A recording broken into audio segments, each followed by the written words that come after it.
At dito ay may hinahabol si Mr. Agent. Pero nakita niyang tumalon ito sa fence. Pero binuksan niya lang ang pinto para makasunod sa kalaban. Dali-dali, nagmamadaling tumalon ang kalaban. Akala niyang di makaasunod si Mr. Agent gamit ang kanyang common sense ay ginamit niya ang crane ng construction site para makapunta sa kabilang side at pagkatawid binigyan niya pa ng barya ang manggagawa. Dahil dito naisip ng kanyang kalaban na bumaba gamit ang scaffolding na ginagamit sa construction area. Pero dahil sa hindi pagmamadali at ayaw masaktan ni Mr. Agent, ay ginamit niya ang elevator na hindi napansin ng kalaban. Dahil dito sa huli, siya ay madaling nahabol ni Mr. Agent.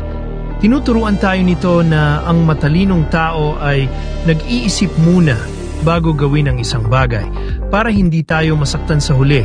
Ikaw ba kung nasa kalagayan ka ni Mr. Agent, paano mo mabilis na mahabol ang kalaban?